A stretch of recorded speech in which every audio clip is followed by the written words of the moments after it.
Не могу не сказать несколько слов и о беспрецедентном обострении палестино-израильского конфликта. Сейчас тоже, коллеги. रूस के राष्ट्रपति व्लादिमीर पुतिन ने इजराइल हमास के युद्ध का ठीकरा अमेरिका पर पहले ही फोड़ दिया था। पुतिन का कहना है कि मिडिल ईस्ट में जो कुछ हो रहा है वो अमेरिका की नीति का सबसे बड़ा फेलियर है। पुतिन ने इजराइल फिलिस्तीन विवाद के पीछे सीधे सीधे अमेरिका को जिम्मेदार ठहराया है और अब इसी कड़ी में उन्होंने इजरायली सेना के गाजा पर जमीनी आक्रमण को लेकर एक बड़ा बयान दिया है, जिससे लगता है कि शायद पुतिन बैकडोर से फिलिस्तीन की मदद कर सकते हैं। पुतिन का कहना है कि गाजा में खूनी खेल तुरंत रुकना चाहिए और इजराइल के गाजा पर जमीनी आक्रमण से सैकड़ों की संख्या में लोगों की जानें जाएंगी, जिन्हें स्वीकार नहीं किया जा सकता। Несколько слов и о беспрецедентном обострении палестино-израильского конфликта. हम गाजा में जमीनी आक्रमण की योजना के बारे में सुन रहे हैं, लेकिन आप और मैं समझते हैं कि रिहायशी इलाके में भारी हथियारों का उपयोग काफी जटिल है, जिसकी वजह से सभी पक्षों को गंभीर परिणाम भुगतने पड़ सकते हैं।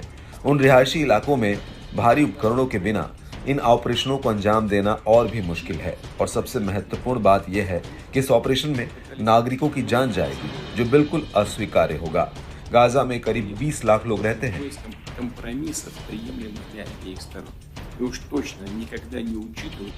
इसके अलावा पुतिन ने इजराइल और हमास के बीच सुलह कराने की भी पेशकश की है। पुतिन का कहना है कि वो इस मामले में सभी पक्षों के बीच मध्यस्थता करने के लिए तैयार है। हालांकि उन्होंने एक बार फिर से आजाद फिलिस्तीन देश बनाए जाने की बात दोहराई है।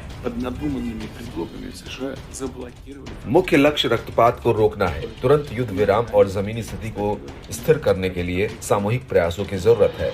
मैं इस बात पर जोर देना चाहूंगा कि रूस सभी रचनात्मक विचारधारा वाले भागीदारों के साथ समन्वय करने के लिए तैयार है। हम ये मानते हैं कि इजराइल फिलिस्तीनी संघर्ष को सिर्फ बातचीत के माध्यम से ही हल किया जा सकता है। इसका लक्ष्य संयुक्त राष्ट्र के 2 राज्य फॉर्मूले का कार्यान्वयन होना चाहिए, जिसमें पूर्वी यरूशलेम में अपनी राजधानी के साथ एक आजाद फिलिस्तीनी देश के निर्माण की परिकल्पना की गई है, जो इजराइल के साथ शांति और सुरक्षा में सह अस्तित्व में है। आपको बता दें कि पुतिन ने अभी तक बेहद ही सावधानी से दोनों पक्षों में हिंसा की निंदा की है और पूरे फसाद के लिए अमेरिका को जिम्मेदार ठहराया है। वहीं दूसरी तरफ रूस की सेना ने खुद फरवरी 2022 में यूक्रेन पर आक्रमण किया था और इस युद्ध में अभी तक हजारों की तादाद में यूक्रेनी नागरिक मारे गए हैं।